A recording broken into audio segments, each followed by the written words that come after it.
Hola! J'ai même pas changé le titre.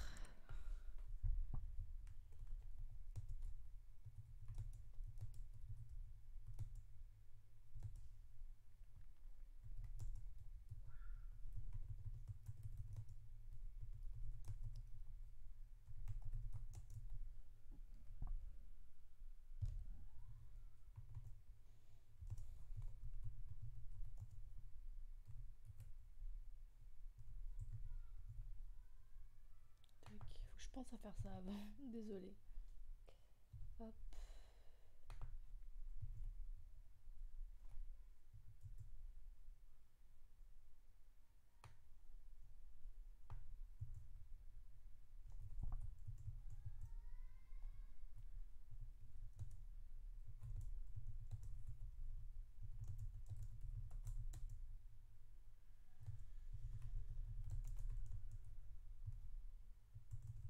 Voilà. Comment ça va les gens? Comme d'hab, on va attendre 10 minutes avant de commencer le live. N'hésitez pas à vous faire savoir sur... Enfin, si vous êtes en train de participer au live actuellement, n'hésitez pas à mettre un message parce que je n'active pas les notifications si jamais vous participez. Donc je ne sais pas qui participe. Et donc suite à notre sélection de la semaine dernière, eh bien on va lire Le joueur d'échecs de Stefan Zweig et on va le lire en entier ce soir. Bon, comme d'hab, je vais manger pendant les 10 premières minutes. Hello!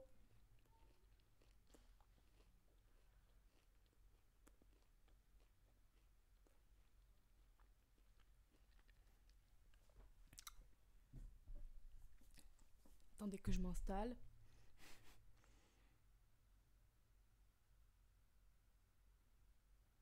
J'ai même pas vu que vous m'aviez envoyé des chuchotements.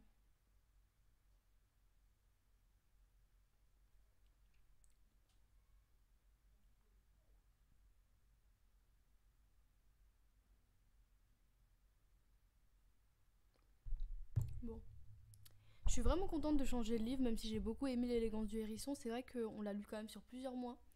Et donc je suis vraiment contente de pouvoir découvrir autre chose avec vous.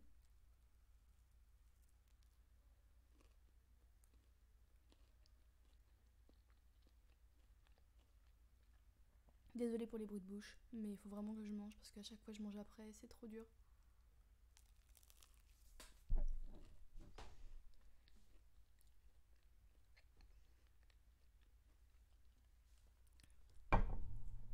Aujourd'hui il a plu. C'est dommage que le temps n'ait pas duré. Parce que ça aurait fait vraiment un bon mood pour relire. Je trouve que c'est super agréable de lire avec le son de la pluie. Très ASMR, je sais, mais j'aime bien moi.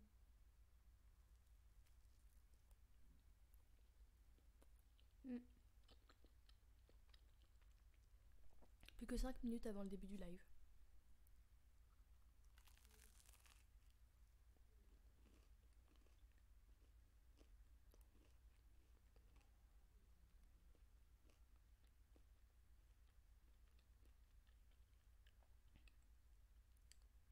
Je peux d'ores et déjà vous lire le résumé.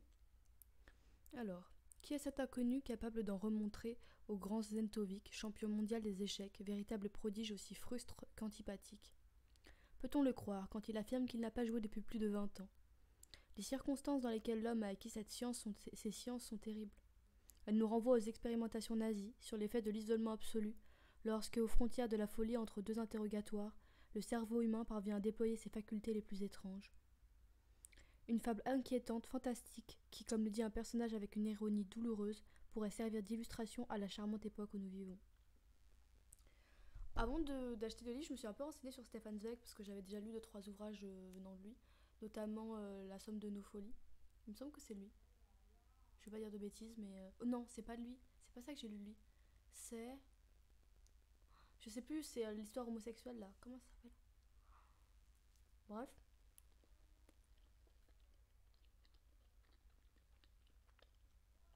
Et donc j'ai découvert que cet ouvrage il avait été publié un an après le suicide de Stefan Zweig et du coup beaucoup pensent que ça illustre la pensée qu'il avait alors quand il s'est suicidé. C'est-à-dire un dégoût de la vie et un renoncement surtout dû à la Seconde Guerre mondiale et au nazisme. C'est un peu glauque, je sais, mais bon, je trouvais que c'était une anecdote intéressante.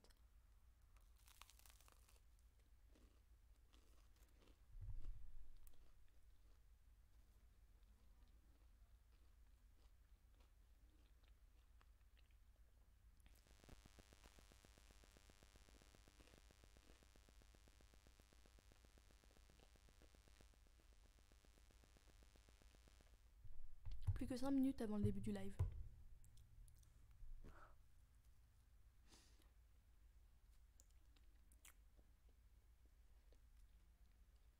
Mm. À la fin du live, comme d'habitude, on choisira la lecture de la semaine prochaine. J'ai répertorié vos choix. Du coup, on regardera ça ensemble de ce que vous m'avez dit la semaine dernière. Mm.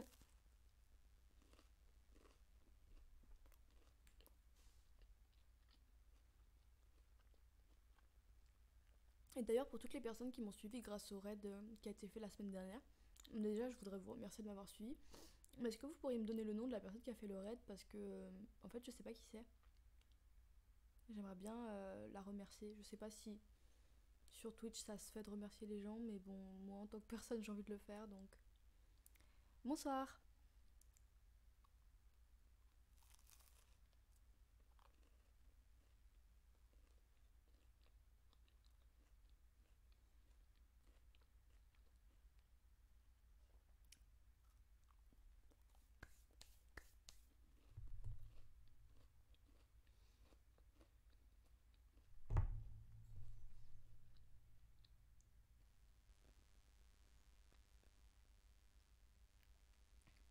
Moi non plus. Après, il faut que j'essaye de regarder sur le replay, mais j'ai pas eu le temps. D'ailleurs, est-ce que ça vous intéresserait que je fasse des.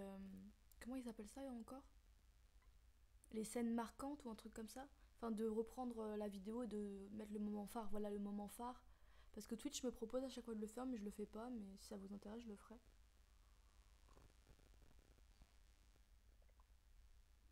Ouais, voilà. Je le fais jamais, mais ça se tente, si ça vous intéresse. Après, je pense que c'est plus pour les personnes qui connaissent pas et qui sont curieux que vraiment pour les personnes qui ont vu le live, mais bon.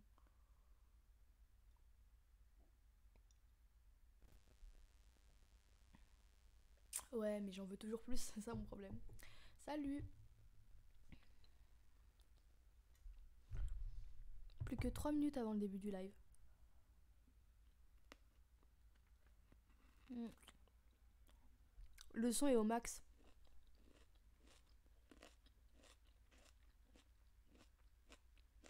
Mm. Voilà, en ce moment, j'ai pas trop le temps là. Normalement, il y a une vidéo, bah là, il y a une vidéo qui sort ce week-end.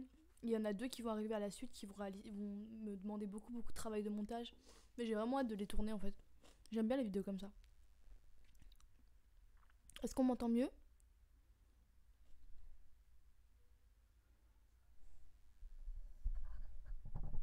J'avoue, faudrait que je regarde mes lives pour voir comment on entend le son parce que j'en ai aucune idée. Mm. En même temps, vous êtes jamais content. Quand il y avait le Blue Yeti, le son il captait trop de choses. Maintenant que j'ai changé de micro, le son il est pas assez fort. Vous êtes difficile en affaires. Il faut que je contacte la personne qui m'a dit qu'elle allait m'aider sur Twitch pour pouvoir régler ça. J'ai essayé d'y penser pour la semaine prochaine.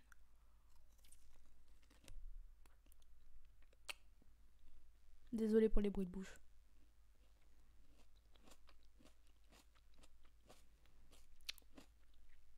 J'ai pas eu le temps de faire les réglages, d'améliorer les réglages sur le micro. Je vais vraiment essayer d'y penser pour la semaine prochaine. Sinon, je remets le Blue Yeti, mais le problème c'est que le Blue Yeti ça capte tous les sons qu'il y a autour. Et du coup, il y a beaucoup de personnes qui ont été gênées par les interférences.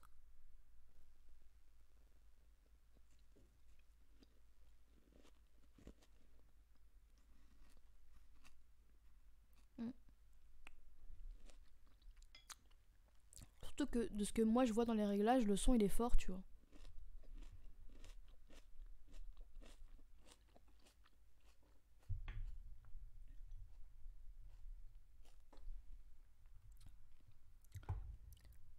Plus qu'une minute avant le début du live.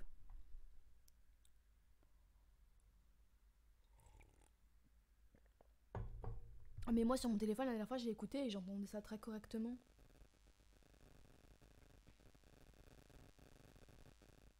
Plus qu'une minute avant le début du Moi, j'entends ça vraiment tranquille. Je pense qu'il me parlait à moi pour que j'entende le son.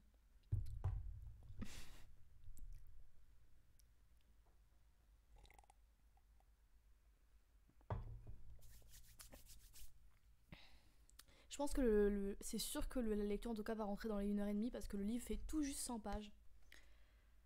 Du coup, je pense que ça va se faire tranquille Je pense que ça va se faire tranquille en 1h30. Peut-être que je me surestime, mais on va voir. Je suis trop contente de changer de livre. J'ai trop aimé l'autre histoire, mais c'était long en fait de lire autant de temps, de rester autant de temps sur la même chose. Et il fait même moins de 100 pages parce qu'il y a une préface qui fait 20 pages.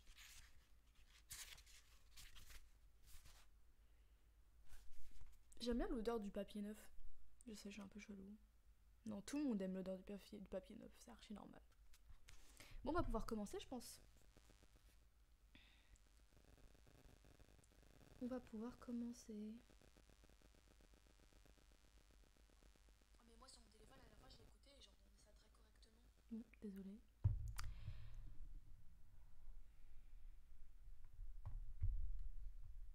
C'est parti. Je vais juste pousser ça. Et c'est parti. Je vais essayer de me rapprocher au plus du micro pour que vous entendiez au mieux. Mais bon, voilà quoi, ça va être parti. Je pense que si je le mets plus haut, ça va être mieux déjà. Qu'est-ce que j'aimerais pouvoir porter mes lunettes. Alors. Sur le vaste paquebot qui à minuit devait quitter New York à destination de Buenos Aires, régnait l'activité et l'agitation caractéristiques des derniers moments. Des gens qui ne partaient pas montaient à bord pour accompagner des amis, se bousculaient à qui mieux mieux. De jeunes télégraphistes, la casquette sur l'oreille, parcouraient les salons en criant des noms à tue-tête. On avançait en traînant des valises et des fleurs. Des enfants curieux montaient et descendaient les escaliers, et pendant ce temps l'orchestre imperturbable jouait pour accompagner le deck show, qui est une expression sans doute une invention de Zweig.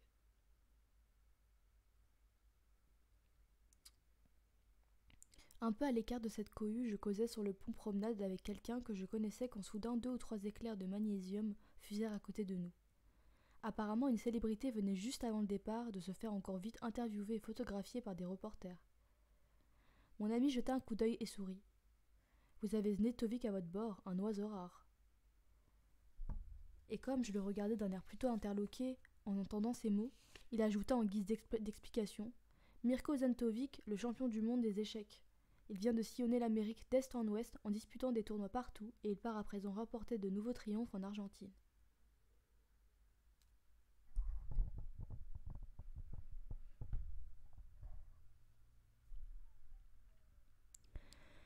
Je me souvins alors de ce jeune champion et même de certains détails de sa fulgurante carrière.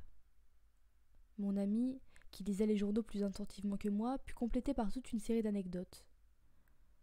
Environ 1 an plus tôt, Znetovic s'était hissé d'un seul coup au niveau des maîtres jusqu'alors les plus reconnus des échecs, comme Alekhine, Capablanca, Tartakower, Lasker, Bogoljubov. Depuis l'apparition de Rzewski, l'enfant prodige de 7 ans au tournoi d'échecs de New York en 1922, l'irruption d'un parfait inconnu n'avait encore jamais à ce point défrayé la chronique dans cette glorieuse confrérie. Car a priori, les facultés intellectuelles de Znetovic ne semblaient absolument pas lui promettre une carrière aussi éblouissante. D'abord tenue secrète, une information ne tarda pas à filtrer. Dans sa vie privée, ce champion d'échecs était incapable d'écrire la moindre phrase sans faute d'orthographe, dans quelque langue que ce fût, et selon la raillerie furibonde d'un de ses collègues exaspérés, son inculture atteignerait la même universalité dans tous les domaines.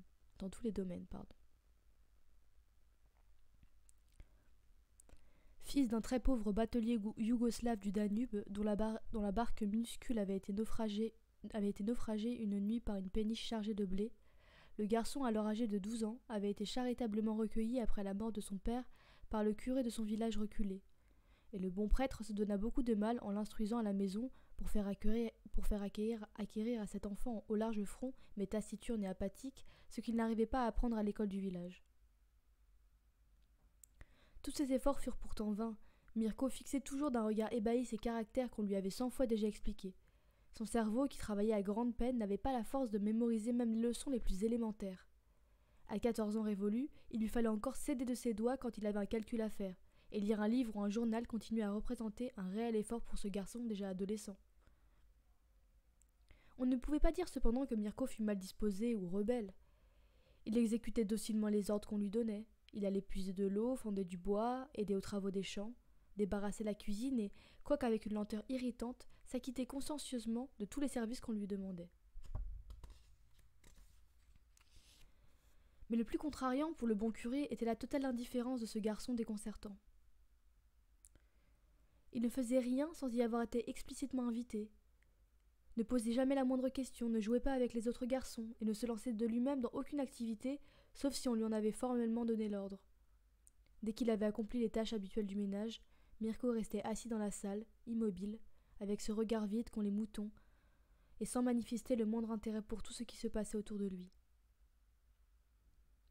Le soir, pendant que le curé, en fumant sa longue pipe rustique, jouait ses 3 parties d'échecs avec le brigadier de la gendarmerie, ce garçon aux cheveux blonds restait là sans mots, assis à côté d'eux et de ses yeux apparemment ensommeillés et indifférents sous ses lourdes paupières, il fixait les cases de l'échiquier.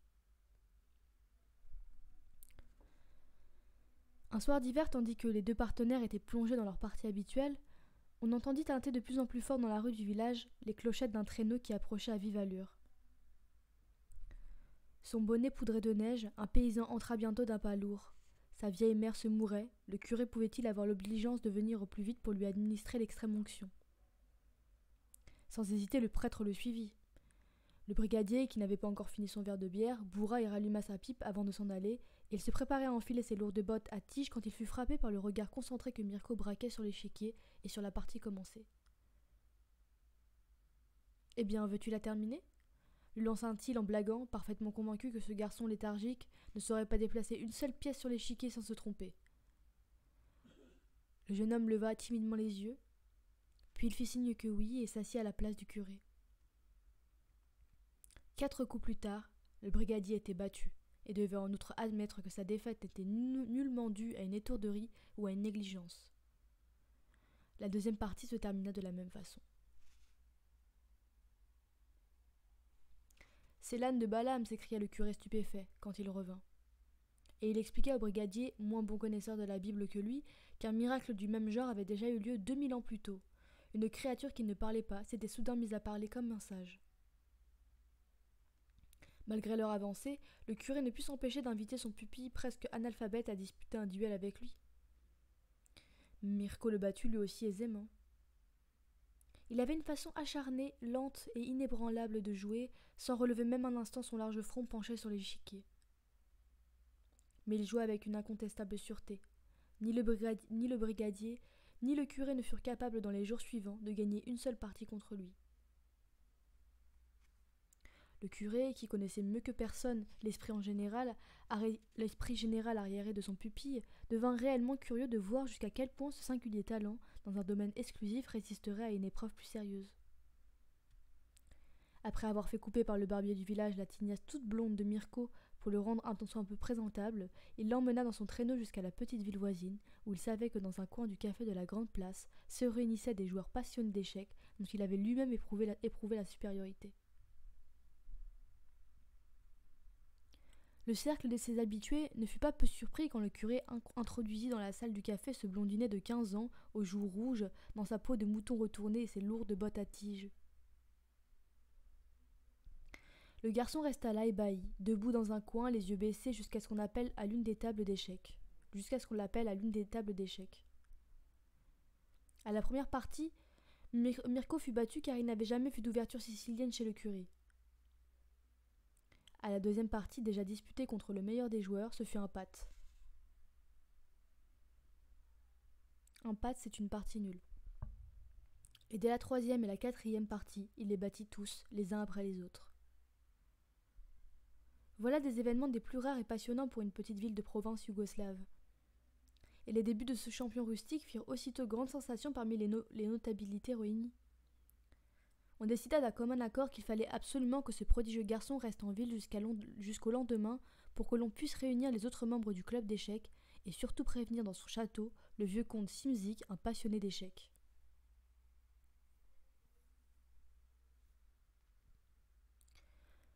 Le curé, qui considérait son protégé avec une fierté toute neuve, mais ne voulait pas, malgré le plaisir de cette découverte, manquer à ses devoirs, en l'occurrence l'office dominical, accepta que Mirko reste là pour subir une autre épreuve.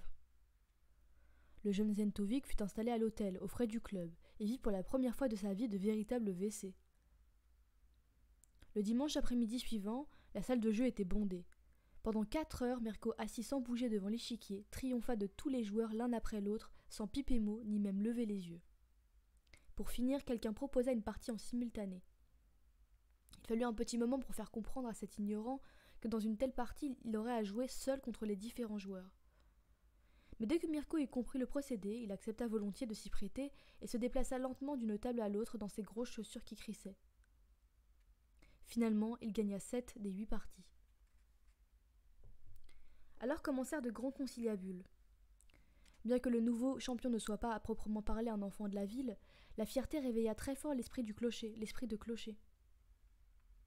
Cette petite ville dont jusqu'alors quasiment personne n'avait repéré l'existence sur la carte allait peut-être accéder enfin pour la première fois à l'honneur de doter le monde d'une célébrité. Un impresario nommé Kohler, qui d'ordinaire procurait simplement des chanteuses et des vedettes au cabaret de la garnison, accepta, si on lui versait d'avance des subsides pour 1 an, de confier la formation professionnelle du jeune homme à un remarquable petit maître qu'il connaissait à Vienne, expert dans l'art des échecs. Le comte Simzik, qui en 60 ans de pratique quotidienne n'avait jamais rencontré un pareil partenaire, déboursa aussitôt les fonds. Alors commença la surprenante carrière de ce fils de batelier. C'est exactement ça.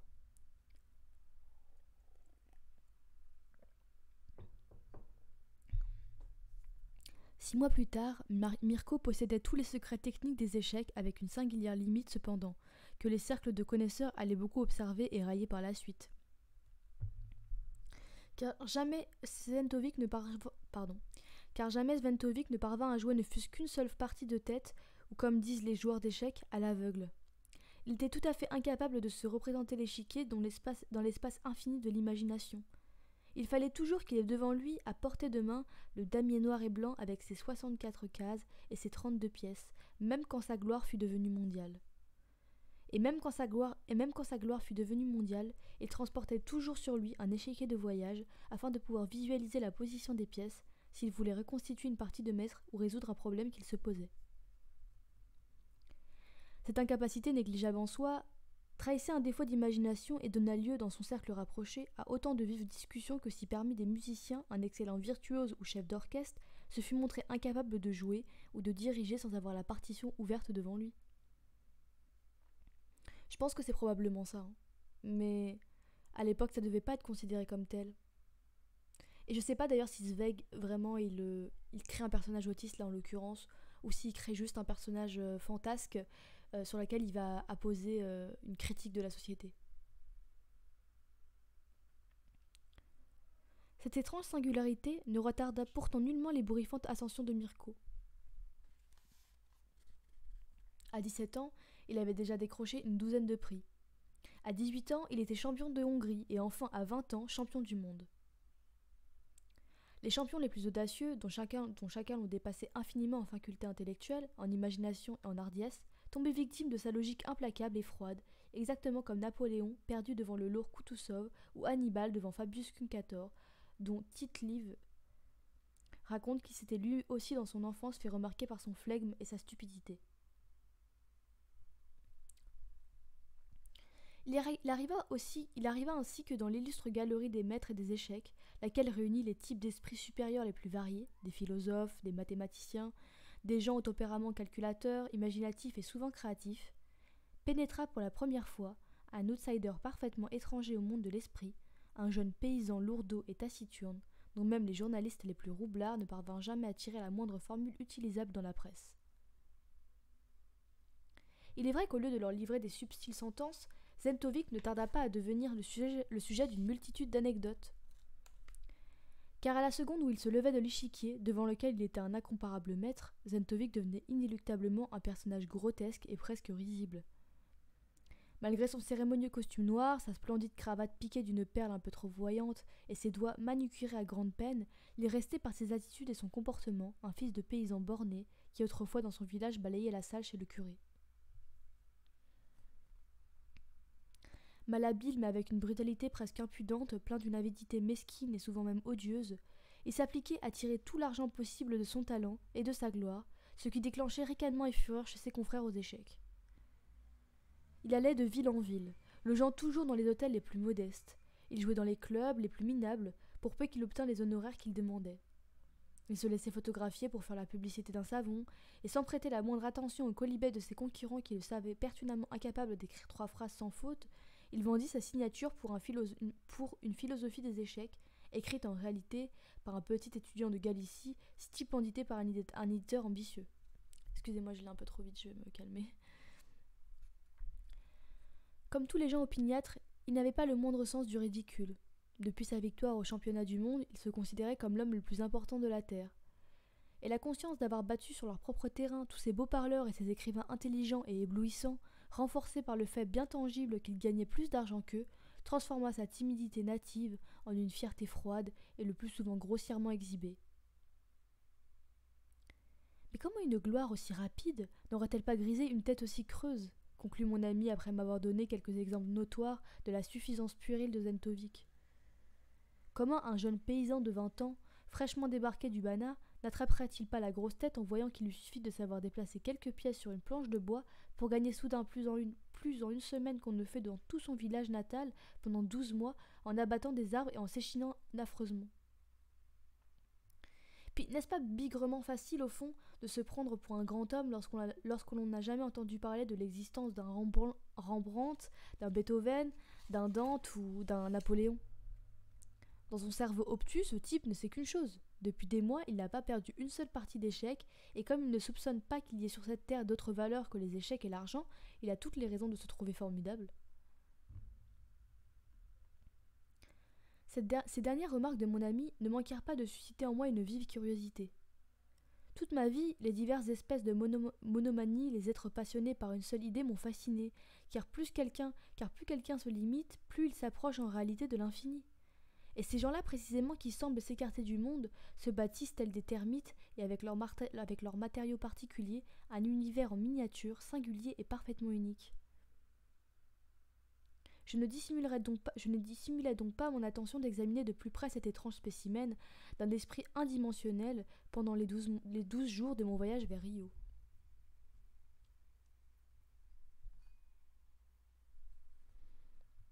Mais mon ami m'avertit. Il y a peu de chances que vous y parveniez. Autant que je sache, personne n'a encore réussi à tirer de Zentovic la moindre indice sur sa psychologie. Dissimulé derrière son insondable étroitesse d'esprit, ce paysan... Dissimulé derrière son insondable... Attendez, parce que mon... Siri, il se déclenche tout seul. Merci pour ton abonnement. Merci de me suivre, parce qu'on peut pas dire abonnement en fait. Il faut que je retienne ça.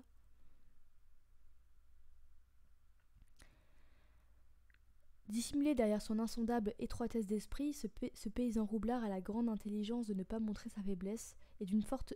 Enfin, je vois rien, attendez. Ouf, ça crame un peu.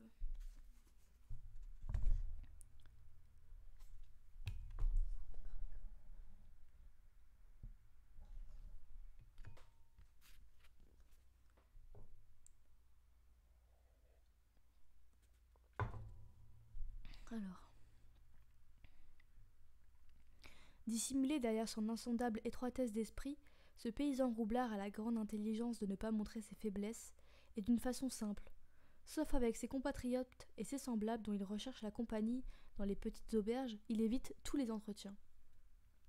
Dès qu'il repère quelqu'un de cultivé, il se replie dans sa coquille. Ainsi, personne ne peut-il se vanter de lui avoir jamais entendu prononcer une parole stupide, ni d'avoir sondé la profondeur réputée infinie de son inculture. Il sembla que mon ami avait raison.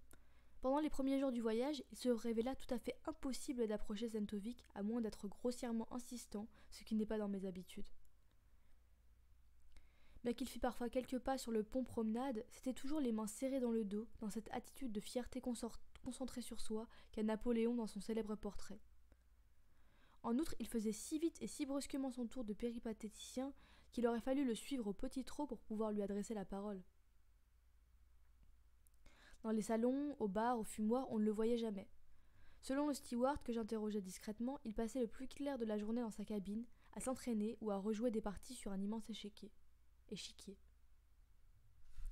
Au bout de 3 jours, j'ai commencé à me sentir vraiment agacée de voir que son habile tactique d'évitement l'emportait sur ma volonté de l'approcher.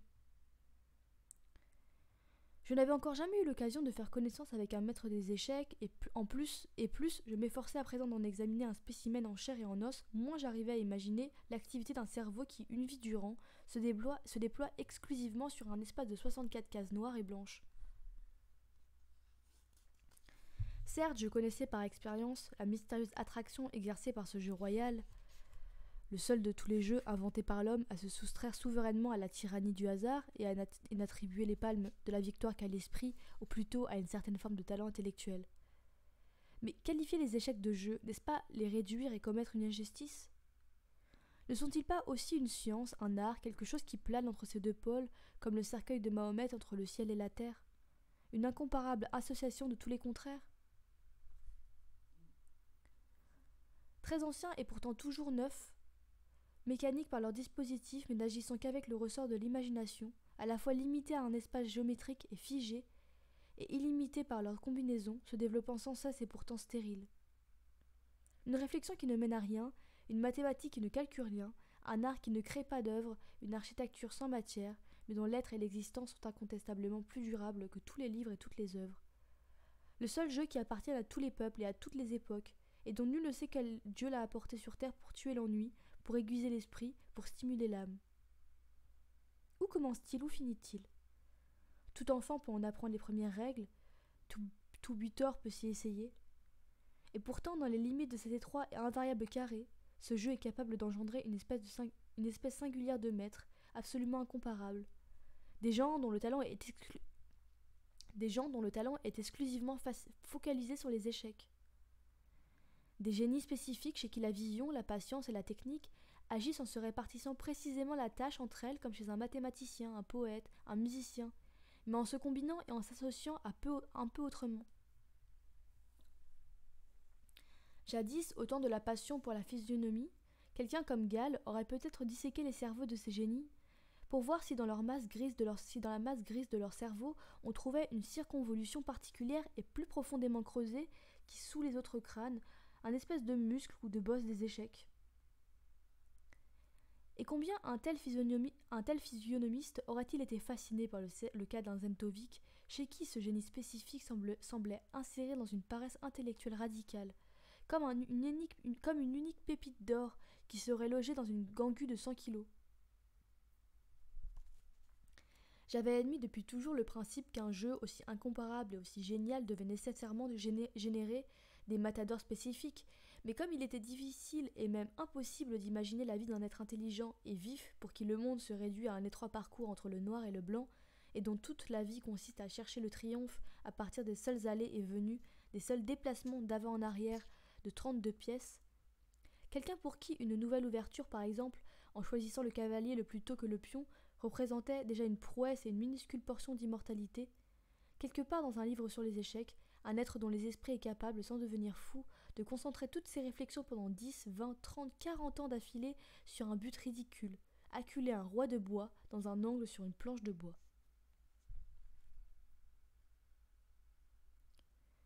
Et maintenant que, pour la première fois, j'avais un tel phénomène à proximité sur le même bateau à 6 cabines de la mienne, un génie aussi particulier ou un fou aussi énigmatique, moi chez qui, par malheur, la curiosité pour les choses de l'esprit dégénère toujours en une sorte de passion, il serait dit que je n'arriverais pas à l'approcher. Je commençais à imaginer des ruses plus absurdes les unes que les autres. Par exemple, pour le chatouiller dans son amour-propre, je simulerais une interview pour un grand journal, ou bien, en l'attrapant par sa cupidité, je lui proposerais un juteux tournoi en Écosse. Mais je me souviens finalement que la technique la plus éprouvée chez les chasseurs pour attirer le coq, c'est d'imiter son cri au temps des amours. Quoi de plus efficace au fond pour attirer l'attention d'un champion d'échecs que de jouer soi-même aux échecs ?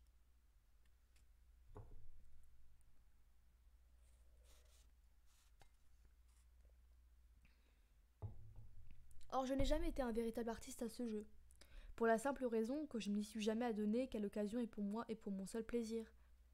Si je m'installe 1 heure devant l'échiquier, Ce n'est pas du tout pour faire des efforts, mais au contraire pour me délaisser, pour détendre mon esprit.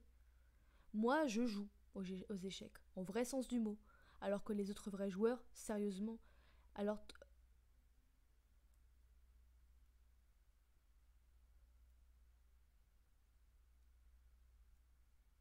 Ok. En fait, là, il fait un jeu de mots, enfin, en allemand, ça se... Cette phrase, elle se traduirait par un jeu de mots, mais là, en fait, comme c'est pas traduit, ça fait un peu bizarre la formulation, mais je pense que vous allez comprendre quand même. Merci de me suivre. Moi, je joue aux échecs au vrai sens du mot, alors que les autres, les vrais joueurs, sérieuse, comme dans le verbe sérieuser, ce qui a été inventé par Zweig. Hein. Sérieuse aux échecs, si on me permet cette expression hardie. Comme en amour, on a absolument besoin d'un partenaire aux échecs, et en cet instant, je ne savais pas encore s'il y avait à bord d'autres amateurs à part nous. Pour les faire sortir du bois, je tendis un piège grossier dans le smoking room en m'installant devant un échiquier avec ma femme, qui à vrai dire joue encore moins bien que moi, tel un oiseleur. Et en effet, nous n'avions pas encore joué 6 coups que déjà quelqu'un s'arrêtait en passant. Un deuxième nous demanda la permission de nous regarder jouer, et finalement il se trouva un partenaire comme je le souhaitais pour me proposer une partie. Il s'appelait McConnor. C'était un ingénieur écossais dans le génie civil, et à ce que l'on m'a raconta, il était devenu riche à millions grâce à des forages pétroliers en Californie.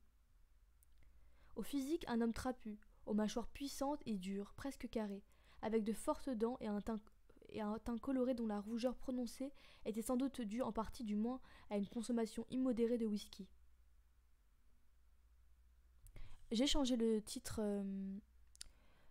dans les informations du stream, mais ça n'a pas été actualisé, donc je le ferai à la fin.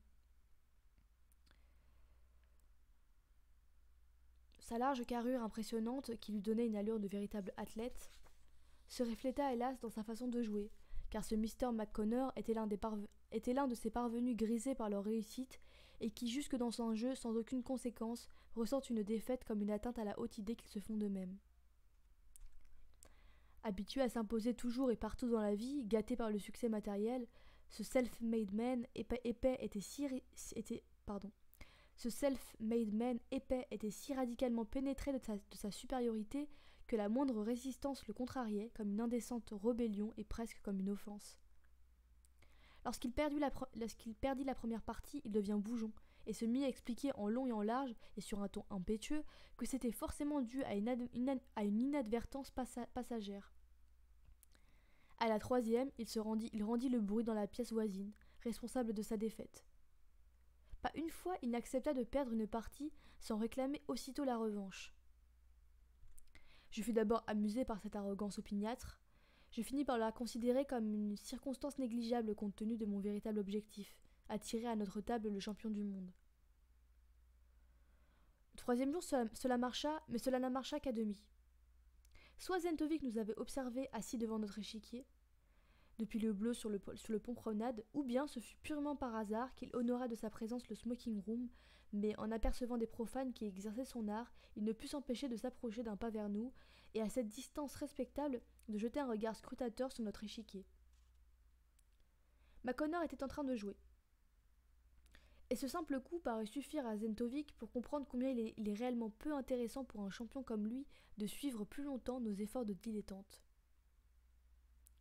Avec le geste rapide dont on écarte dans une librairie sans même l'avoir feuilleté un mauvais roman policier qu'on vous propose, il s'éloigna de notre table et quitta le smoking room. Pesé et trouvé trop léger, me dis-je, un peu contrarié par ce regard froid, plein de mépris. Et pour me libérer un peu de mon irritation, je lançai à McConnor. Votre coup ne semble pas avoir vraiment emballé le maître. Quel maître ?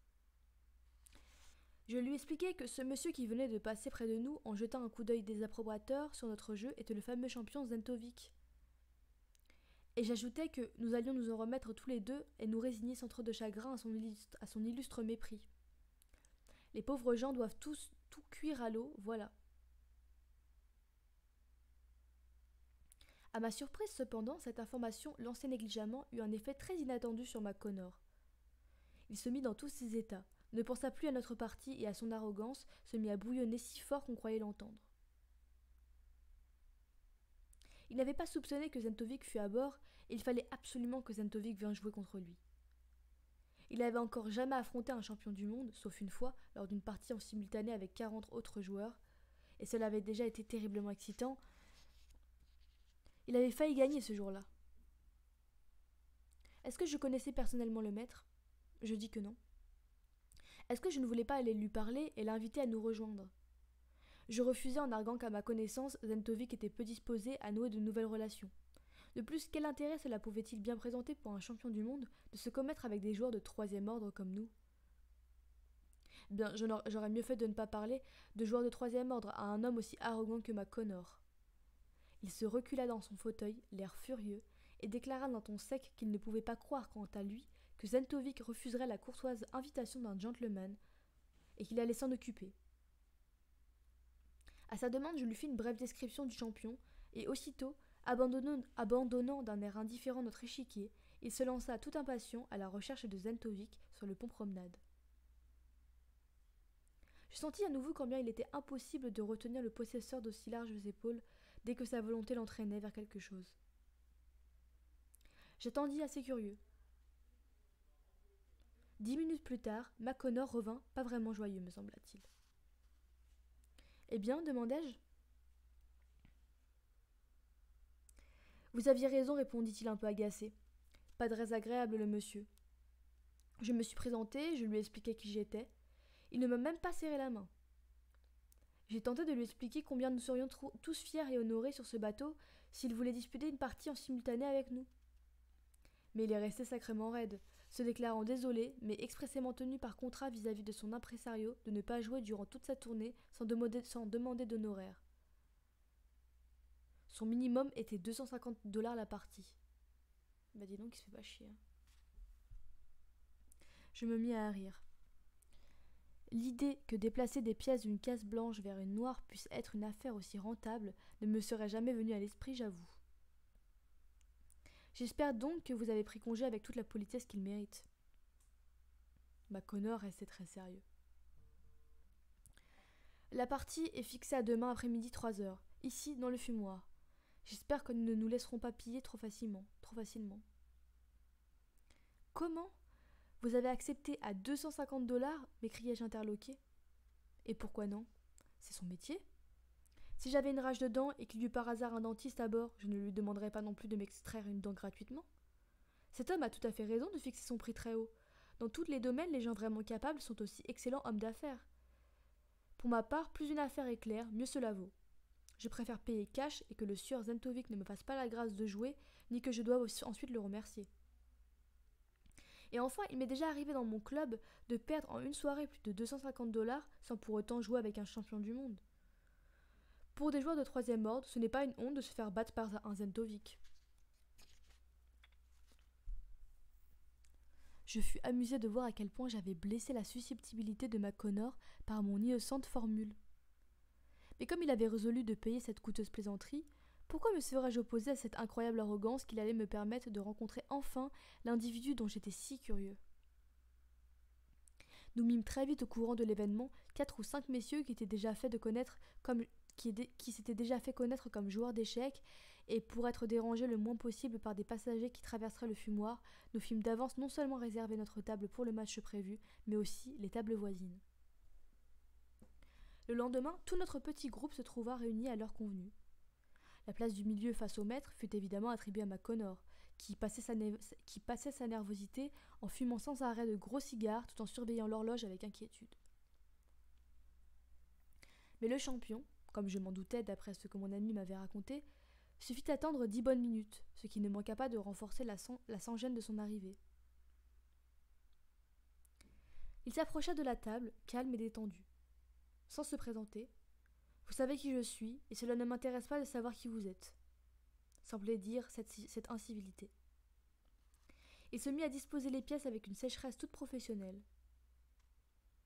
Vu qu'ici à bord une partie en simultané était impossible par manque d'échiquier, il proposait que nous jouions tous ensemble contre lui. Après chaque coup, pour ne pas gêner nos délibérations, il irait s'asseoir devant une autre table au fond de la pièce. Dès que nous aurions jeté notre coup, nous n'aurions qu'à frapper sur un verre avec une petite clochette, vu que, hélas il n'y avait pas de clochette sur les tables, il proposait un maximum de 10 minutes par coup, si nous n'avions pas d'objection. Comme de timides petits élèves, nous acceptâmes bien sûr toutes ces propositions. Le tirage au sort attribuait les noirs à Sentovic. Il joua son premier coup sans même s'asseoir, puis se dirigea aussitôt vers l'endroit où il avait proposé d'attendre et négligemment accoudé, feuilleta un magazine illustré.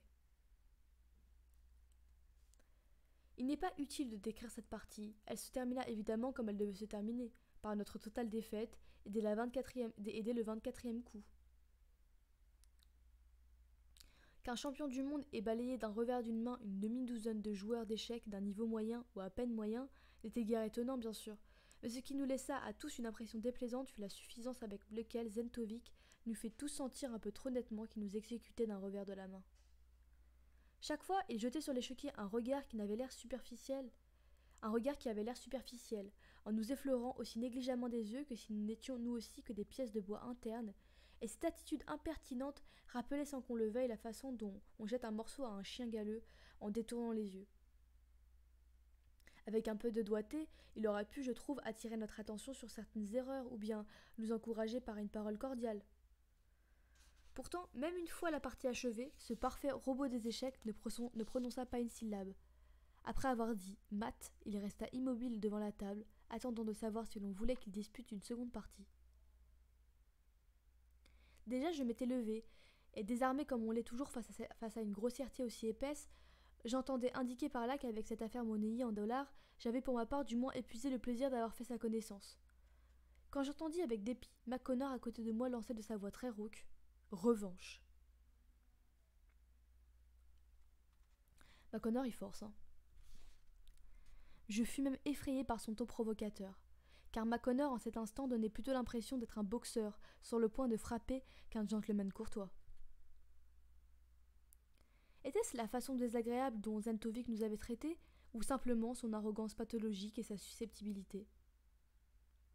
En tout cas, McConnor était méconnaissable. Le visage écarlate jusqu'à la racine des cheveux, les narines dilatées comme sous une forte pression. Il transpirait visiblement, et depuis ses lèvres serrées, un pli coupait en deux son menton tendu en avant, l'air agressif. Je reconnus avec inquiétude dans ses yeux l'éclair de la passion incontrôlée, qui d'ordinaire ne s'empare que des joueurs à la roulette, quand pour la 6e ou la 7e fois ils ont doublé leur mise et ne voient pas sortir la bonne couleur. En 7 minutes, je compris que dans son délire d'arrogance, il allait vouloir jouer encore contre Sentovic, en simple ou en double. Dût-il y laisser toute sa fortune, tant qu'il n'aurait pas gagné au moins une partie. Si Sentovic persévérait, il avait trouvé une vraie mine d'or en la personne de McConnor, dont il pouvait tirer quelques milliers de dollars avant de rallier Buenos Aires. Sentovic ne broncha pas. « Je vous en prie, répondit-il poliment. Ces messieurs ont maintenant les noirs. » La deuxième partie ne fut pas différente, sauf que notre cercle avait été renforcé par quelques curieux, et s'était aussi un peu animé. McConnor fixait du regard l'échiquier comme s'il avait voulu magnétiser les pièces par son désir de gagner. Je sentais en le voyant qu'il aurait sacrifié avec enthousiasme quelques milliers de dollars pour avoir le plaisir de crier « mat » à cet adversaire impassible. Fait bizarre, une partie de son opiniâtreté, ténacité passait inconsciemment en nous. Chacun des coups fut discuté avec incroyablement plus de passion qu'auparavant. Sans cesse l'un d'entre nous retenait l'autre au dernier moment, avant que nous soyons d'accord pour donner le signal qui rappelait Sentovic à notre table. Peu à peu, nous étions arrivés au 17e coup, et à notre propre stupéfaction, nous étions devant une configuration qui semblait étonnamment favorable, car nous étions parvenus à placer le pion de la colonne C sur l'avant-dernière case C2. Nous n'avions qu'à l'avancer en C1 pour faire une nouvelle dame. À vrai dire, cette chance un peu trop visible ne nous rassurait pas tout à fait. Notre suspicion, tout que nous suspections tous que Sentovic, bien plus capable d'anticiper sur les actions, nous avait forcément présenté cet avantage, que nous semblions avoir conquis à bon escient et pour nous enferrer. Mais malgré nos réflexions et nos âpres discours, nous restions incapables de repérer le piège. Finalement, ayant presque atteint le délai imparti, nous résolûmes de risquer le coup. Déjà McConnor allait toucher le pion pour le placer sur la dernière case, quand il se sentit vivement pris par le bras et quelqu'un lui murmura à mi-voix mais avec violence « Au nom du ciel, pas cela !» Sans le vouloir, nous fîmes tous volte-face. Un monsieur d'environ 45 ans, dont le visage en lame de couteau m'avait déjà frappé sur le pont promenade, par son étrange teint pâle presque crayeux, avait dû s'approcher de nous durant les dernières minutes, tandis que nous étions entièrement concentrés sur notre problème. Il ajouta très vite, en sentant nos regards, « Si vous damez le pion maintenant, il va vous attaquer aussitôt avec le fou en C1. Vous le reprendrez avec le cavalier. Mais entre-temps, il ira en D7 avec son pion libre, il menacera votre tour, et même si vous faites échec avec le cavalier, vous perdez et vous serez battu en 9 ou 10 coups. » C'est presque la configuration qu'Alketine a inaugurée face à Bogol-Zhukov en 1922 au grand tournoi de Pistaïa. Ébahi, McConnor écarta sa main de la pièce et, stupéfait comme nous tous, dévisagea cet homme qui, tel un ange, tombait du ciel pour nous aider. Pour être capable de calculer que 9 coups plus tard, on pourrait dire mat, c'était forcément un professionnel de premier ordre, un autre champion peut-être, ou peut-être un concurrent qui se rendait au même tournoi, sa soudaine arrivée et son intervention en un instant aussi critique avait quelque chose de presque surnaturel. McConnor fut le premier à se ressaisir. « Que conseillerez-vous » chuchota-t-il très excité. « Ne pas avancer tout de suite, mais esquiver d'abord. Surtout enlever le roi de cette colonne menacée en le déplaçant de G8 en H7. Il va sans doute se mettre à attaquer sur l'autre flanc. Mais vous parerez à votre tour avec la tour de C8 en C4. Cela lui coûtera 2 coups, un pion et aussi l'avantage. Ensuite, ce sera pion libre contre pion libre, et si vous tenez bien votre défense, vous arrivez à un pat. Il est impossible de faire mieux. » Nous étions à nouveau sidérés. Cette précision autant que la rapidité de son calcul avait quelque chose de troublant. On aurait dit qu'il lisait les différents coups sur la page d'un livre.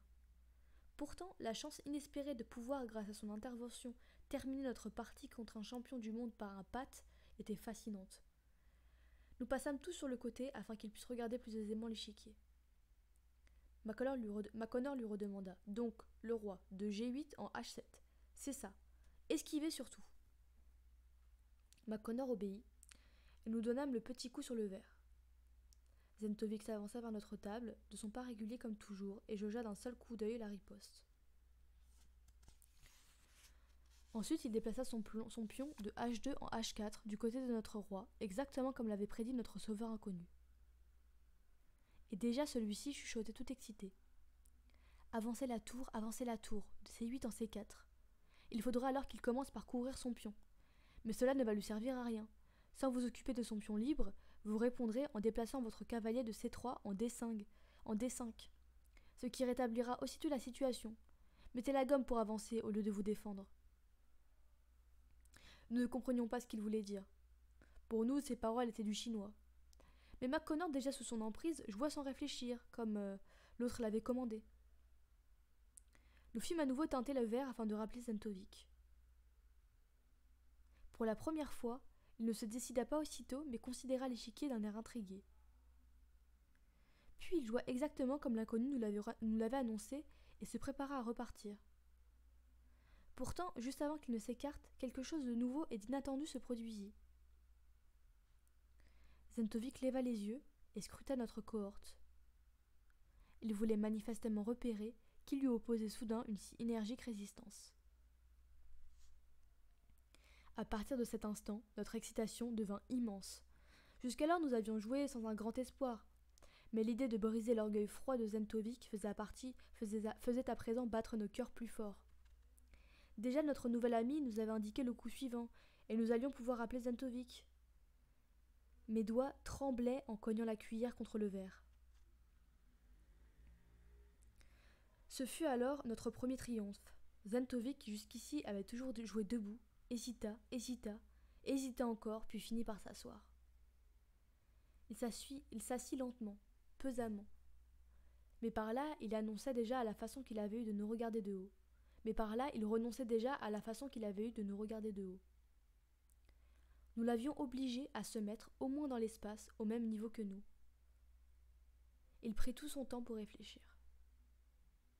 Ses yeux immobiles fixant l'échiquier, si bien qu'on ne distinguait presque plus ses pupilles sous ses paupières sombres.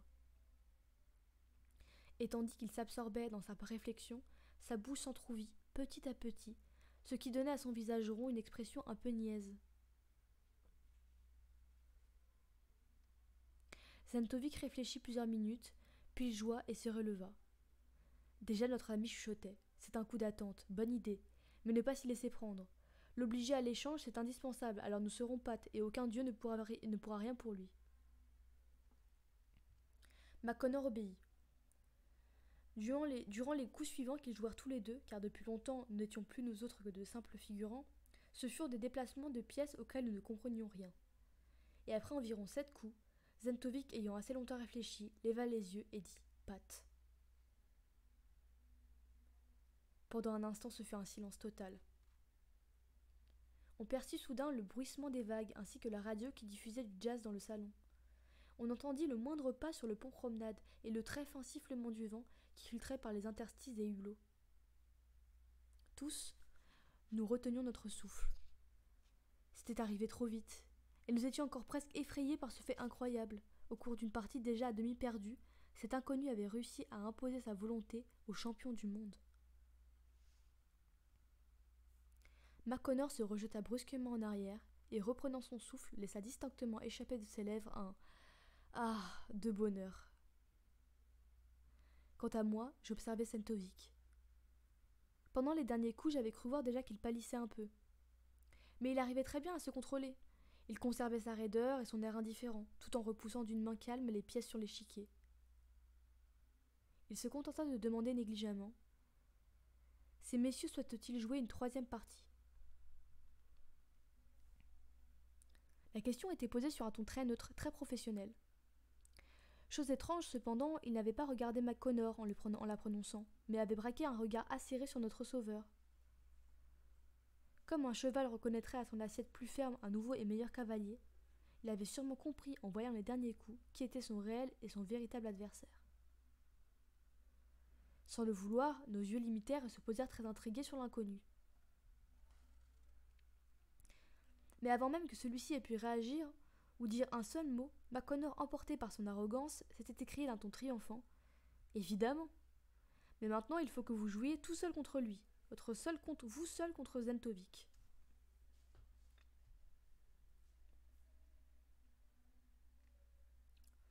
Mais une chose inattendue se produisit.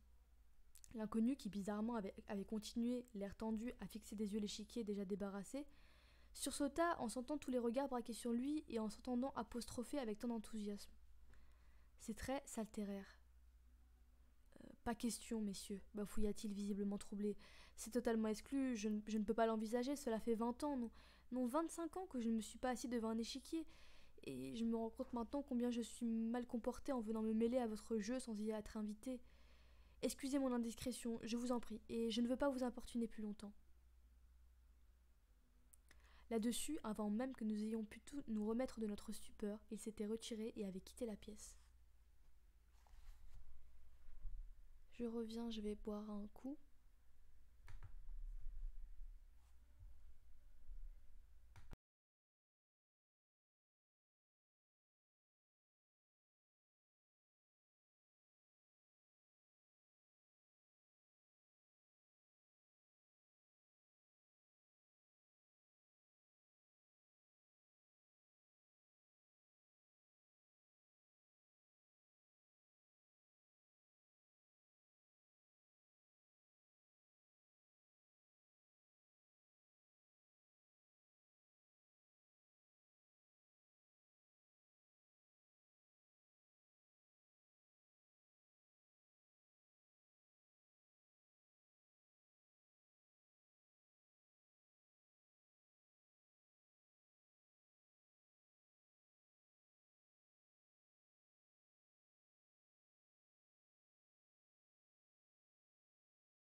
C'est là que va commencer le grand duel entre Zentovic et cet inconnu. Ça va être très intéressant.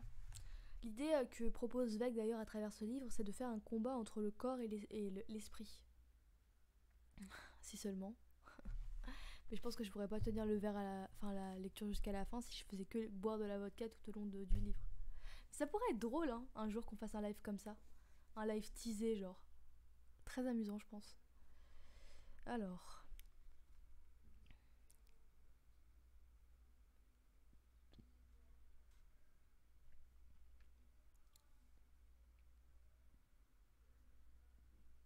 Mais c'est absolument impossible, tonna McConnor, bouillant de fureur, et il frappa du poing sur la table. Il n'est pas pensable que cet homme n'ait pas joué aux échecs depuis 25 ans.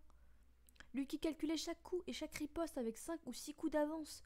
Ce n'est pas le genre de choses qui s'improvise. C'est absolument impensable, n'est-ce pas? Imaginez que c'est son père. Parce qu'au début, on dit que son père il est mort ou qu'il a été abandonné, je me souviens déjà plus.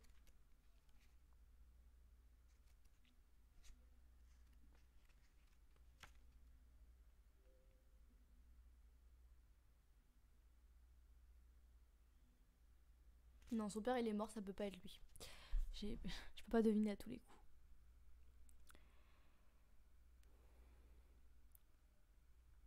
C'est absolument impensable, n'est-ce pas? Et en posant cette question, McConnor s'était tourné sans le vouloir vers Zentovic. Mais le champion du monde resta d'une froideur imperturbable. Je ne suis pas en mesure d'en juger. Je dirais que ce monsieur a joué d'une façon un peu surprenante et intéressante. C'est d'ailleurs pourquoi j'ai voulu lui laisser une chance. Et en se levant sans faire mine de rien, il ajouta de son ton neutre. Si c'est monsieur ou vous-même, monsieur, souhaiterait disputer notre partie demain, je serai à votre disposition à partir de 3 heures. Ne put me contenir un léger sourire. Chacun savait que Zentovic n'avait pas du tout laissé généreusement sa chance à notre sauveur inconnu et que cette remarque n'était qu'une naïve tentative de masquer sa propre déconfiture. Cela ne fit qu'augmenter notre désir de voir rabaisser un orgueil aussi inébranlable. D'un seul coup, les passagers paisibles et calmes que nous étions se sentirent remplis d'une envie furieuse et débridée d'en découdre, fascinés que nous étions par l'idée qu'en plein océan et sur notre bateau, le champion du monde pourrait se voir arracher ses palmes et qu'aussitôt les télégraphes diffuseraient dans tous les azimuts la nouvelle de ce record. S'y ajoutait aussi l'attrait du mystère lié à l'intervention inattendue de notre sauveur, au moment le plus critique, renforcé encore par le contraste entre sa modestie presque angoissée et l'assurance inébranlable du professionnel. Mais qui était cet inconnu? Le hasard avait-il fait surgir ici un génie des échecs encore insoupçonné? Ou bien était-ce un maître célèbre qui, pour une insondable raison, nous cachait encore son nom? Très excités, nous discutions de toutes ces éventualités sans reculer devant les hypothèses les plus hardies, pour expliquer à la fois l'énigmatique recul et la surprenante déclaration de l'inconnu, ainsi que son art évidemment consommé des échecs. Mais nous étions tous d'accord sur un point, ne renoncer en aucun cas au spectacle d'un nouvel affrontement. Nous résolûmes de tout tenter pour que notre sauveur dispute le lendemain une partie contre Zentovic, dont McConnor s'engagea à supporter les risques financiers. McConnor, c'est tellement un forceur. C'est même pas lui qui va gagner, mais juste pour le plaisir de voir l'autre perdre, il est prêt à dépenser tout son fric. C'est incroyable ça. L'arrogance amène les gens loin. Hein.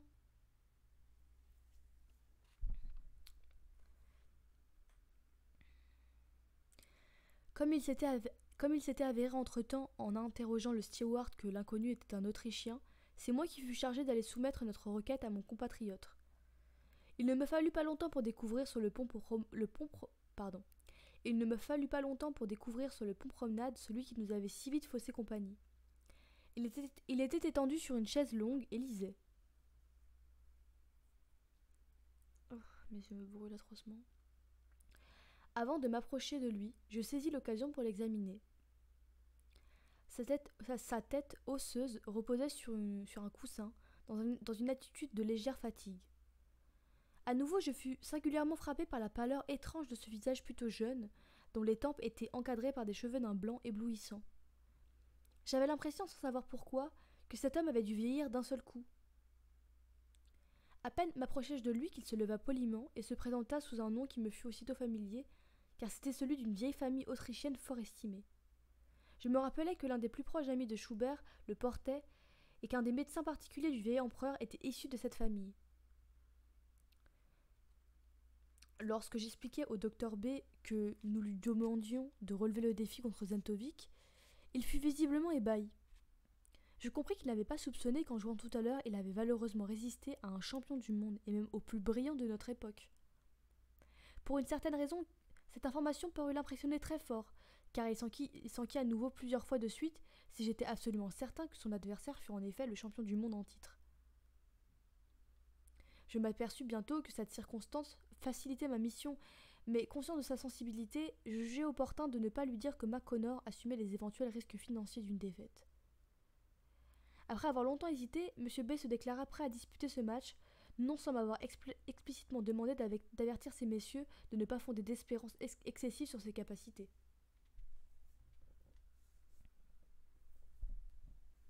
Pardon, je m'emballe. Alors. En effet, ajouta-t-il avec un sourire pensif, je ne sais vraiment pas si je suis capable de jouer correctement une partie d'échecs dans les règles.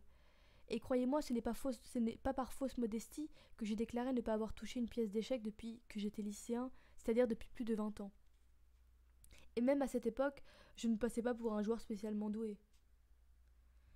Il me disait cela avec tant de naturel que je ne pouvais avoir le moindre doute sur sa sincérité. Je ne pus cependant lui cacher ma surprise de l'avoir vu capable de se souvenir si précisément de chacune des tactiques pratiquées par différents maîtres. Il fallait tout de même au moins qu'il se soit beaucoup intéressé à la théorie des échecs. Monsieur B sourit de nouveau avec le même étrange air songeur qu'auparavant. Beaucoup intéressé. Oui, Dieu sait qu'on peut le dire, mais je me suis beaucoup intéressé aux échecs. Mais c'était dans des circonstances très spéciales, voire exceptionnelles. Ce fut une histoire assez compliquée, et on pourrait même la considérer comme un épisode révélateur de notre charmante et grandiose époque. Si vous avez de la patience pour une demi-heure. Il m'avait indiqué la chaise longue à côté de lui. J'acceptai volontiers son invitation. Nous n'avions pas de voisins. M. B enleva ses lunettes de lecture, les posa sur le côté et commença.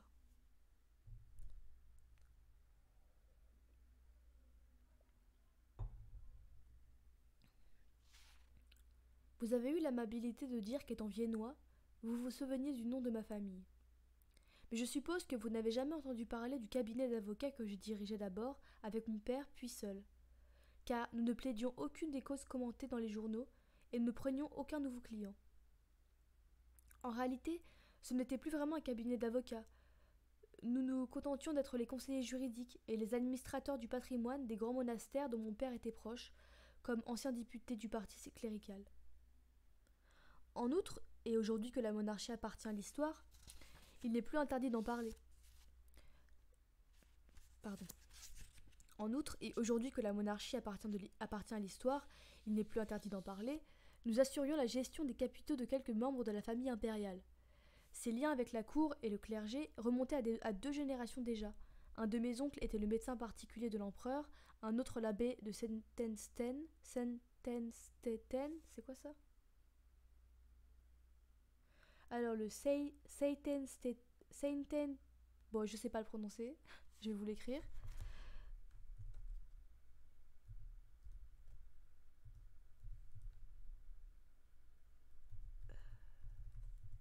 Oh, j'écris pas depuis tout à l'heure, super, perte de temps.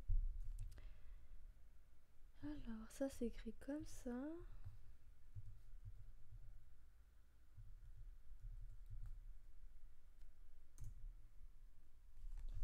Donc ça, c'est une abbaye bénédictine fondée au XIIe siècle en Basse-Autriche, non loin de Ster.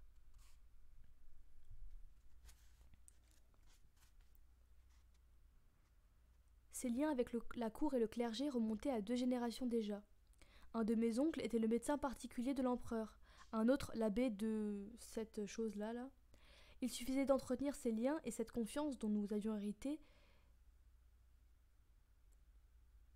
Il suffisait d'entretenir ces liens, et cette confiance dont nous avions hérité nous assurait une activité tranquille, je dirais presque discrète, qui ne requérait en réalité que la réserve et l'honnêteté les plus strictes caractéristiques que mon défunt père possédait, toutes deux au suprême degré, même durant les années de l'inflation et de l'effondrement du régime. Il parvint, grâce à sa grande prudence, à préserver très largement les considérables fortunes de ses clients. Ensuite, quand Hitler arriva au pouvoir en Allemagne et commença ses razzias contre les biens de l'Église et des monastères, nous eûmes à mener aussi un certain nombre de négociations et de transactions au-delà de la frontière pour qu'au moins les biens mobiliers ne soient pas saisis. Et nous en avions tous deux plus sur certaines négociations, et nous en savions tous deux plus sur certaines négociations politiques secrètes menées par la curie et la maison impériale que le public n'en apprendra jamais. En outre, grâce à la discrétion de notre cabinet, nous n'avions même pas de plaque sur notre porte, et à la prudence qui nous faisait tous deux éviter ostensiblement de fréquenter les milieux monarchistes, nous étions certains d'échapper aux recherches inopportunes. De facto, aucune administration en Autriche n'a jamais soupçonné durant ces années-là que les messages secrets de la maison impériale venaient toujours déposer ou chercher leurs courriers les plus importants de notre insignifiant cabinet au 4e étage. Or, bien avant d'équiper les armées qu'ils allaient lancer à l'assaut du monde, les nationaux socialistes avaient commencé à organiser dans tous les pays voisins une autre armée, dangereuse et disciplinée, elle aussi. La Légion des défavorisés, des laissés pour compte et des humiliés. Dans chaque service, dans chaque entreprise, ils avaient installé leurs cellules, dans toutes les administrations et jusque dans le bureau particulier de Dolphub, puis de Schönschnig. Désolé, je parle pas allemand. Je vais l'écorcher forcément. Schöschnig. Schöschnig, je sais pas. On va les appeler Monsieur X et Monsieur Z parce que c'est pas possible. Dans chaque service, dans chaque entreprise, ils avaient installé leurs cellules, dans toutes les administrations et jusque dans le bureau particulier de Monsieur X puis de Monsieur Z. Leurs mouchards et leurs espions étaient en place.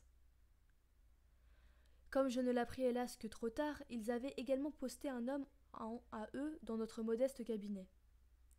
Ce n'était à vrai dire qu'un misérable employé de bureau, sans aucun talent, que j'avais embauché sur la recommandation d'un curé, simplement pour que notre cabinet ait l'air d'être une firme comme les autres. Nous ne le chargions que de commissions anodines et de décrocher le téléphone ou de ranger des papiers, mais seulement les documents sans conséquence ni importance aucune. Il ne devait en aucun cas ouvrir le courrier. Je tapais moi-même à la machine toutes les lettres importantes sans en conserver de copie. J'emportais chez moi tous les courriers essentiels. Quant aux consultations secrètes, je les organisais toujours à l'extérieur et uniquement au prieuré de l'abbaye ou dans le bureau particulier de mon oncle. Grâce à ces mesures de prudence, ce mouchard ne se rendait pas compte des démarches décisives auxquelles nous procédions. Mais il y eut sans doute un hasard malheureux qui fit penser à ce type ambitieux et suffisant qu'on se méfiait de lui et que toutes sortes de choses intéressantes se passaient quand il avait le dos tourné. Peut-être qu'en mon absence, un messager imprudent laissa échapper Sa Majesté au lieu de dire le baron Berne, comme convenu, ou alors ce scélérat enfreignit l'interdiction de décacheta les lettres. En tout cas, avant même que j'eus pu le suspecter, il fut chargé par Munich ou Berlin de nous espionner. Ce fut seulement beaucoup plus tard, étant depuis longtemps prisonnier, que je me souvins combien sa nonchalance des débuts s'était subitement transformée en un zèle ardent dans les derniers mois de son service, où à plusieurs reprises il m'avait proposé presque avec insistance de porter mon courrier à la poste. Je ne pus donc pas m'exonérer d'une certaine impudence, mais enfin les plus éminents diplomates et officiers généraux ne se sont-ils pas eux aussi laissés berner par la perfidie des hitlériens ?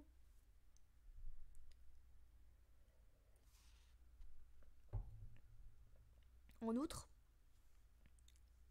épreuve tangible de l'attention et de la prédilection dont me gratifiait depuis longtemps la Gestapo, le soir même où Schönschnig, c'est encore pire qu'avant, où Schöschnig annonça sa démission et la veille du jour où Hitler entra dans la Vienne, je fus arrêté par les hommes de la SS. Par bonheur, j'avais eu le temps de brûler les papiers les plus importants juste après avoir entendu le discours d'adieu de Schöschnig ou Schnockschnig, là, je sais pas comment il s'appelle.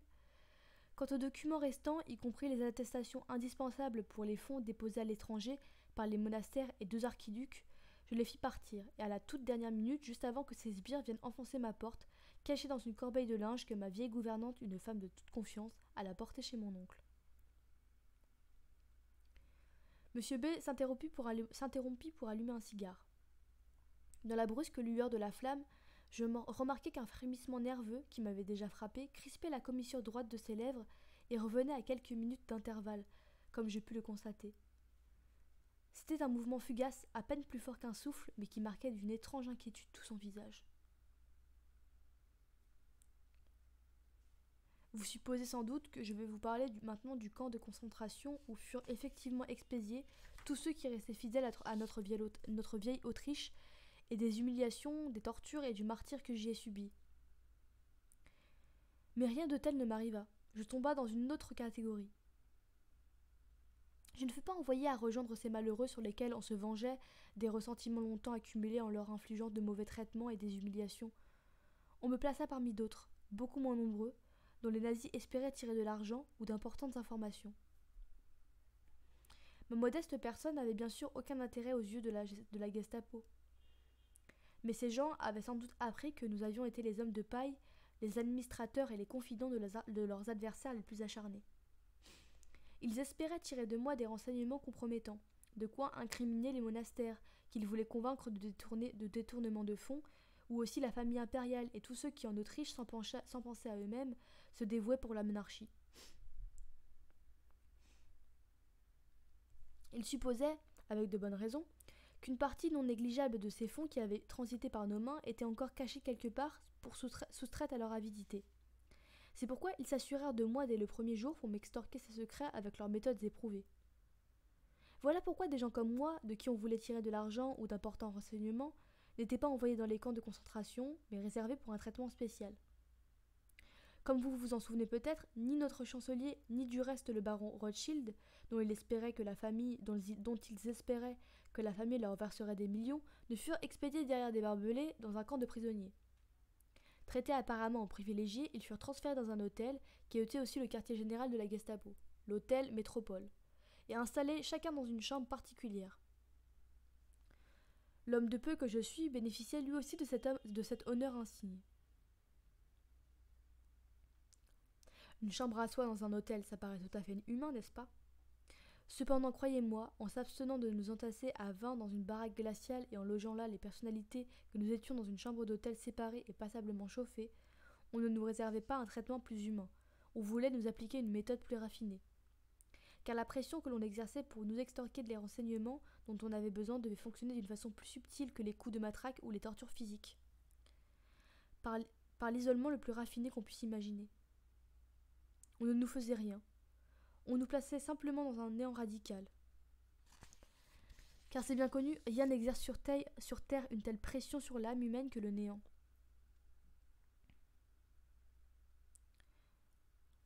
En nous enfermant chacun séparément dans un vacuum absolu, dans une pièce hermétiquement coupée du monde, on pensait qu'au lieu d'être exercé de l'extérieur par des coups et le froid, la pression qui finirait par nous obliger à parler s'exercerait de l'intérieur.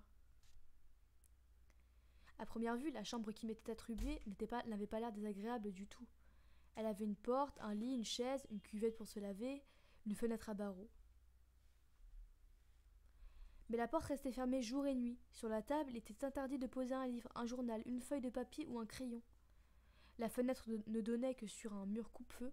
On avait organisé tout autour de moi et même sur mon corps un total néant. On m'avait enlevé tout objet personnel.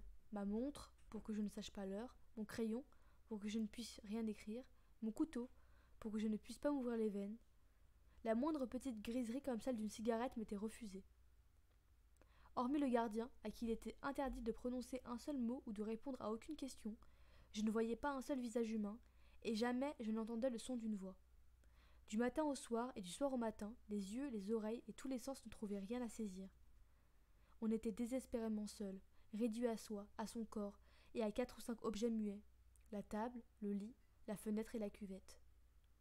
On vivait comme un plongeur sous une cloche de verre, dans l'océan noir de ce silence, mais comme un plongeur qui pressent déjà que le câble le reliant au monde extérieur s'est rompu, et que jamais on ne le tirera de cet abîme, à tonnes. Il n'avait rien à faire, rien à écouter, rien à voir. Merci de me suivre. On était de tous côtés et sans cesse environné du néant, d'un vide privé d'espace et de temps. On faisait les 100 pas et dans la tête vos pensées vous accompagnaient, marchaient telles aussi sans intérêt. Or même si elles semblent immatérielles, les pensées ont besoin d'un point d'appui, sinon elles se mettent à tourner, à tourbillonner sans but sur elles-mêmes. Elles non plus ne supportent pas le néant. Du matin jusqu'au soir, on attendait quelque chose et rien ne se passait. On recommença à attendre. Il ne se passait rien. On attendait, on attendait, on attendait. On réfléchissait, on réfléchissait, on réfléchissait, jusqu'à en avoir mal aux tempes. Et rien ne se passait. On restait seul. Cela dura 15 jours où je vécus hors du temps, hors du monde.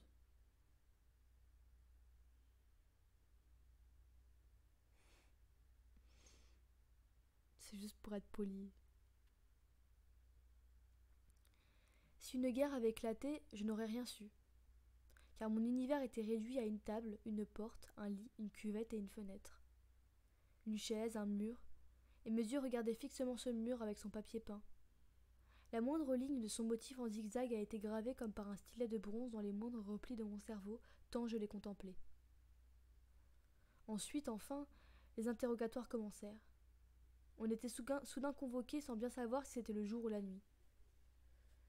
On était appelés, on nous faisait emprunter plusieurs couloirs, sans savoir où on allait. Puis on attendait quelque part, sans savoir où, et soudain on se retrouvait devant une table autour de laquelle étaient assis quelques personnages en uniforme. Sur la table, une pile de papiers, des documents dont on ignorait le contenu. Alors commençaient les questions, les vraies et les fausses, les claires et les sournoises, les questions écrans et les questions pièges. Et tandis qu'on répondait, des doigts étrangers, hostiles, feuilletaient ces papiers dont on ignorait le contenu. Et ces doigts étrangers, hostiles, écrivaient quelque chose dans un procès-verbal, et on ignorait ce qu'ils écrivaient. Mais le plus terrible pour moi durant ces interrogatoires, c'était de ne jamais réussir à deviner ni à me rendre compte de ce que ces gens de la Gestapo savaient réellement sur l'activité que je faisais dans mon cabinet et de ce qu'ils voulaient m'extorquer Comme je vous l'ai déjà dit, j'avais fait passer à mon oncle à la dernière minute et par l'intermédiaire de ma gouvernante les documents vraiment compromettants. Mais les avait-il reçus? Ne les avait-il pas reçus? Et qu'avait au juste révélé l'employé scélérat? Combien de lettres avait-il interceptées et combien d'autres en avait-il peut-être soutirées entre-temps à un ecclésiastique maladroit dans les monastères allemands que nous gérions? Et il questionnait et il questionnait. Quelle valeur avais-je acheté pour tel monastère? Avec quelle banque étais-je en correspondance? Connaissais-je ou non un monsieur untel? Avais-je reçu des lettres de Suisse ou de Stenhoukerzil? Et comme je n'arrivais pas à me rendre compte de ce qu'ils avaient déjà reconstitué, la moindre réponse comportait une responsabilité immense. Si j'admettais quelque chose qu'ils ne savaient pas encore, je livrais peut-être gratuitement quelqu'un entre leurs mains cruelles. Si j'en niais trop, je me nuisais à moi-même. Le pire, ce n'était pourtant pas les interrogatoires. Le pire, c'était de revenir dans mon néant après l'interrogatoire. Dans la même chambre, avec la même table, le même lit et la même cuvette. Le même papier peint. Car à peine seule avec moi-même, j'essayais de reconstituer ce qu'il aurait été plus intelligent de répondre. Et qu'il faudrait que je dise la prochaine fois, pour détourner tel soupçon que peut-être telle remarque inconsidérée de ma part avait suscité.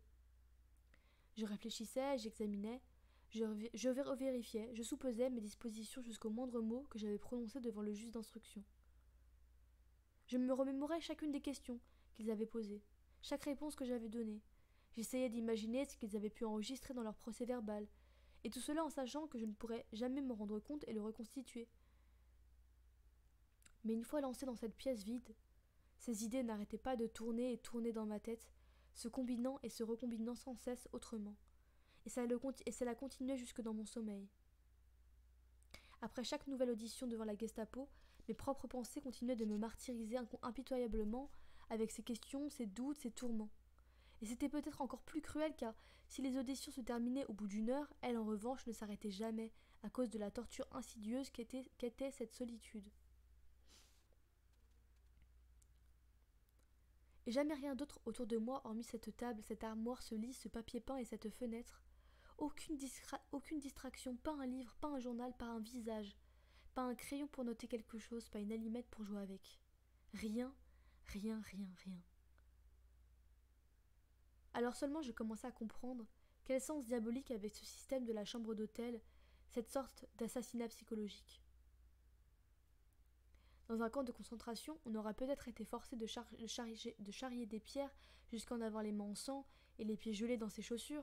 On aurait dormi parqué, entassé avec 2 douzaines d'hommes dans la puanteur et le froid. Mais on aurait vu des têtes. On aurait pu fixer les yeux sur quelque chose, un champ, une brouette, un arbre, une étoile, n'importe quoi. Alors qu'ici, c'était toujours la même chose, le même spectacle autour de vous, cet horrible même spectacle. Il n'y avait rien qui puisse me distraire de mes pensées, de mes élucubrations, mes ratiocinations maladives. Et c'était exactement ce qu'il cherchait. Il fallait que je ressasse et rabâche mes pensées jusqu'à ce qu'elles m'étouffent et que j'en sois réduit à la leur cracher, à la leur révéler et à leur déclarer tout ce qu'ils voulaient et à leur livrer pour finir toutes les informations et les personnes. Peu à peu, je sentais que mes nerfs allaient bientôt lâcher sous cette affreuse pression du néant et, conscient de ce danger, je tendais mes forces à l'extrême afin de trouver ou d'inventer un échappatoire, quel qu'elle soit. Merci de me suivre. Pour m'occuper, j'essayais de me réciter et de reconstituer tout ce que je savais, tout ce que j'avais appris un jour par cœur. Notre hymne national et les comptines de mon enfance, des vers d'Homère appris au lycée, des paragraphes du Code civil. Ensuite, j'essayais le calcul en additionnant des nombres pris au hasard, puis en les divisant. Mais ma mémoire n'arrivait pas à les retenir dans ce vide. Je ne pouvais me concentrer sur rien. Toujours la même pensée surgissait soudain. Que savent-ils?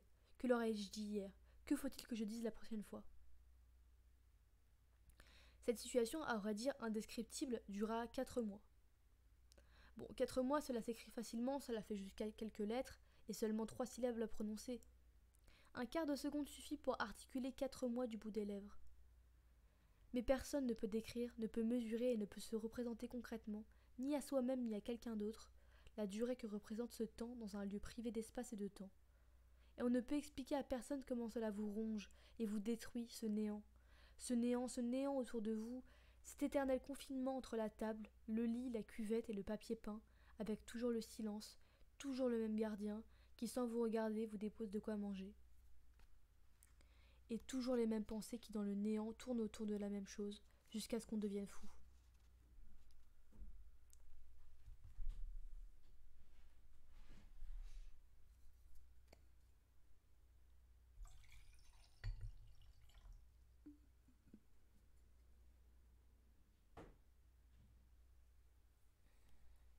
Bon, je me suis surestimée. Il est 23h et j'ai pas fini le livre.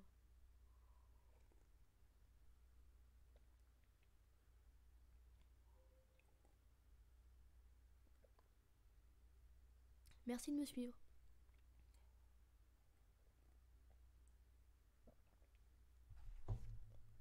On est à la page 75. Et il y a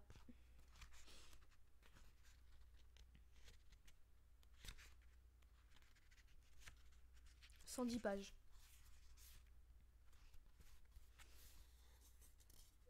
Je pense que ça va être chaud de faire un live, un livre en vrai. C'est pas que je ne veuille pas le faire, c'est juste que plus je lis et plus je lis mal. Et plus je lis et plus j'ai sommeil. Mais je vais continuer encore un peu là, ça va, je suis pas encore trop tannée. Mais je sais pas. Est-ce qu'on se garde la fin pour la semaine prochaine? Ou on tente de lire les 100 pages? Bonsoir. Je sais pas, j'hésite. En plus, on sait toujours pas comment il a appris le jeu des échecs. Hein. Pour vous donner une ordre d'idée, on a lu... Qu'est-ce que c'est cramé la lumière, je suis désolée. Je vais essayer de baisser un peu. On a lu ça. On peut pas voir, c'est trop cramé. On a lu ça. Et il nous reste ça. On voit que dalle. Croyez-moi sur parole en tout cas. Alors, on va faire un petit calcul non mental.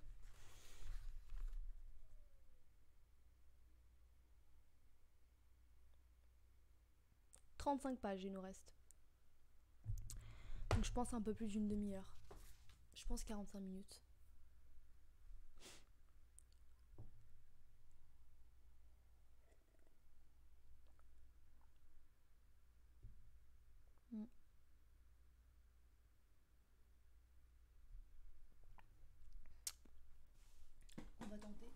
On va tenter.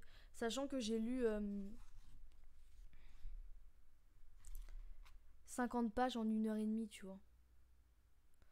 Ça a commencé à 21h30. 9 p.m. Parce que je sais pas si... Je sais pas si... Non, mais je travaille demain.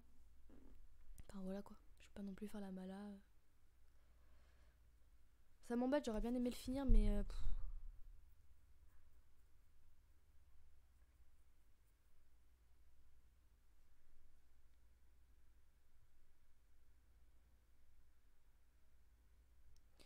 je pense que ça peut se faire en une demi-heure, 40 minutes. Si j'ai lu 50 pages en une heure et demie.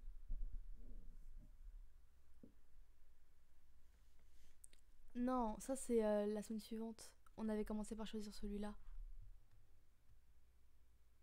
Ah, pas du tout. On avait choisi le joueur d'échecs et après on avait dit que après par la suite on basculerait sur de la poésie. Bon, ce que je vais faire c'est que je vais garder les 35 pages pour la semaine prochaine et ce qu'on va faire c'est que à la suite des 35 pages, on choisira le livre pour la semaine suivante. On fait comme ça? Ou on lit tout ce soir?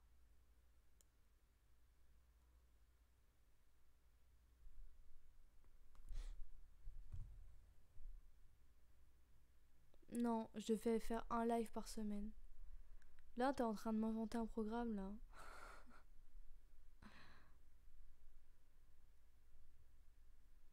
Je fais un live à tous les vendredis et normalement je devais faire une lecture par live. Mais c'est pas que c'est infaisable, mais c'est faisable en vrai. C'est juste que moi je bosse 40 heures par semaine donc je peux pas rester là éternellement. J'aimerais vraiment, mais j'ai sommeil, voyez-vous. Après 35 pages ça se lit, hein. Enfin, c'est juste que j'ai pas envie de me forcer.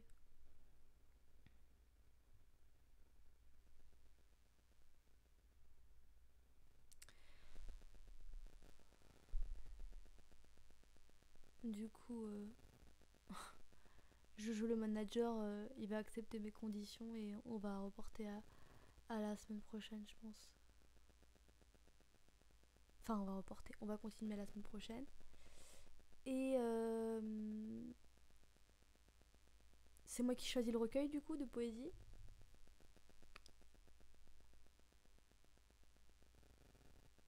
Oui, c'est moi qui choisis, allez. Je vais me faire un petit kiff et puis comme ça après à la semaine suivante vous choisirez. Ça vous va? Ok, cool. Vous êtes plutôt contemporain ou poésie classique?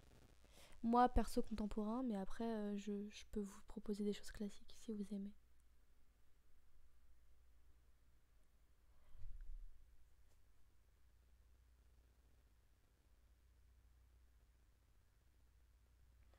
Ok, cool. Cool, cool. Ce qui est cool avec la poésie, c'est qu'il n'y a pas de début et qu'il n'y a pas de fin, donc, enfin, c'est pas grave si on s'arrête en plein milieu.